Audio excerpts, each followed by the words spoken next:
જય શ્રી કૃષ્ણ મિત્રો, આજે આપણે સંક્ષિપ્ત મહાભારતમાં કદ્રુ અને વિંદાની કથા તથા ગરુડની ઉત્પત્તિની કથા વાર્તા સાંભળીશું.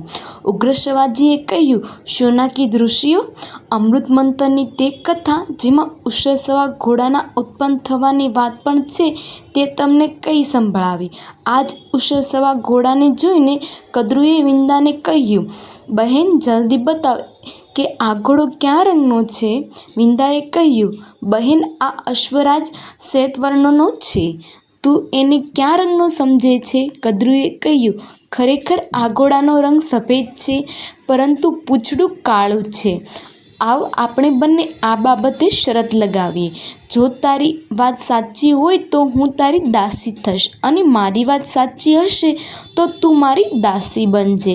આ પ્રમાણે બંને બહેનો આપસમાં શરત લગાવીને બીજે દિવસે ઘોડા જોવાનો નિશ્ચય કરીને ઘરે ચાલી ગઈ. કદ્રુએ વિંદાને ફસાવવાના વિચારથી પોતાના 1000 પુત્રોને એવી આજ્ઞા આપી કે તમે લોકો તરત જ કાળા વાળ બનીને ઉષસવાની પૂંછને ઢાંકી દો, જેથી મારે દાસી ન બનવું પડે. જે સર્પોએ તેની આજ્ઞા ન માની તેમણે તેને શાપ આપ્યો કે જાઓ, તમને જન્મમેજના યજ્ઞમાં અગ્નિ બાળીને ભસ્મ કરી દેશે. આ દેવયોગની વાત છે કે કદ્રુએ પોતાના પુત્રોને જ આવો શાપ આપી દીધો. આ વાત સાંભળીને બ્રહ્માજી અને સમસ્ત દેવતાઓએ તેનું અનુમોદન કર્યું. તે દિવસોમાં પરાક્રમી અને ઝેરીલા સર્પો ઘણા જ પ્રબળ થઈ ગયા હતા. તે બીજાઓને અત્યંત પીડા પહોંચાડતા હતા. પ્રજાના હિતની દ્રષ્ટિએ આ યોગ્ય જ થયું. જે લોકો બીજાના જીવોનું અહિત કરે છે તેમને વિધાતા તરફથી પ્રાણાનંદ દંડ મળી જાય છે. આવું કહીને બ્રહ્માજીએ પણ કદ્રુના નિર્ણયની પ્રશંસા કરી. કદ્રુ અને વિંદાએ આપસમાં દાસી બનવાની શરત કરીને બહુ જ ગુસ્સામાં અને આવેશમાં તે રાત પસાર કરી. બીજે દિવસે સવાર થતાં જ નજીકથી ઘોડાને જોવા માટે બંને ચાલી નીકળી.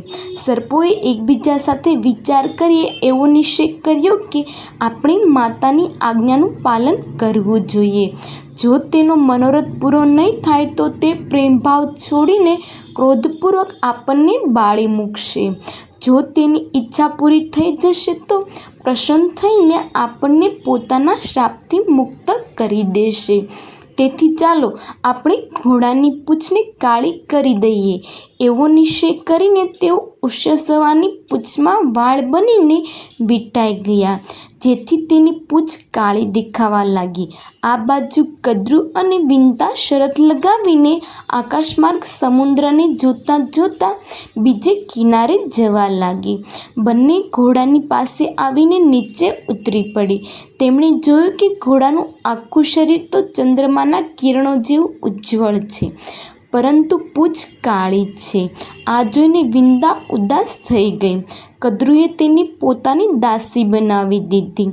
સમય પૂરો થતાં મહાતેજસ્વી ગરુડ માતાની સહાયતા વિના જ ઈંડામાંથી બહાર નીકળી આવ્યા.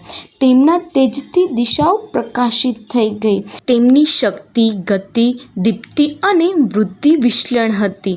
નેત્ર વીજળી જેવા પીળા અને શરીર અગ્નિ જેવું તેજસ્વી હતું. તેઓ જન્મતા જ આકાશમાં બહુ ઉપર ઉડી ગયા. તે વખતે તેઓ બીજા વડવાનલ હોય એવા દેખાતા હતા. દેવતાઓને લાગ્યું કે અગ્નિદેવે જ આ રૂપે વધી રહ્યા છે. તેમણે વિશ્વરૂપ અગ્નિના શરણમાં જઈને પ્રણામ કરીને કહ્યું, અગ્નિદેવ, તમે તમારું શરીર વધારશો નહીં? શું તમે અમને ભસ્મ કરી દેવા ઈચ્છો છો? જુઓ જુઓ, આપની આ તેજમય મૂર્તિ અમારી તરફ આવી રહી છે. અગ્નિએ કહ્યું, દેવતાઓ, આ મારી મૂર્તિ નથી. આ તો વિંદાનંદન પરમ તેજસ્વી પક્ષીરાજ ગરુડ છે. એમને જોઈને તમને ભ્રમ થયો છે. એ નાગોને નષ્ટ કરનારા દેવતાઓની હિતૈષીઓ અને અસુરોના શત્રુ છે. તમે એનાથી ભયભીત ન થાઓ. મારી સાથે આવો, તેમને મળી લઈએ. અગ્નિની સાથે જઈને દેવતાઓ અને ઋષિઓએ ગરુડની સ્તુતિ કરી. દેવતા અને ઋષિઓની સ્તુતિ સાંભળીને ગરુડજીએ કહ્યું, મારા ભયંકર શરીરને જોઈને જે લોકો ગભરાઈ ગયા હતા તેમણે ભય પામવાની જરૂર નથી. હું મારા શરીરને નાનું અને તેજથી ઓછું કરી દઉં છું. બધા લોકો પ્રશંસાપૂર્વક પાછા ફરી ગયા.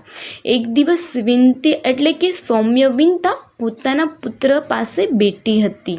કદ્રુએ તેને બોલાવીને કહ્યું, મારે સમુદ્રની અંદર નાગોનું એક દર્શનીય સ્થાન જોવું છે. મને તું ત્યાં લઈ જા. વિંદાએ કદ્રુ અને ગરુડજીને માતાની આજ્ઞાથી સર્પોને પોતાના કંધા પર બેસાડી લીધા અને તેમના ઈચ્છનીય સ્થાન જવા નીકળ્યા.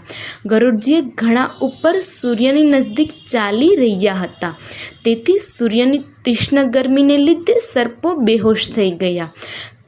કદ્રુએ ઇન્દ્રને પ્રાર્થના કરીને પૂરા આકાશને મેઘમંડળથી આચ્છિત કરી દીધું. વરસાદ પણ થયો.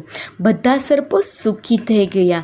તેણે અભિષ્ટ સ્થાને પહોંચીને વલણસાગર, મનોહર વન વગેરે જોઈ રહીને યથેચ્છવી વિહાર કર્યો અને ખૂબ રમી કૂદીને ગરુડને કહ્યું, તમે તો આકાશમાં ઉડતી વખતે ઘણા બધા સુંદર સુંદર દીપ જોયા હશે.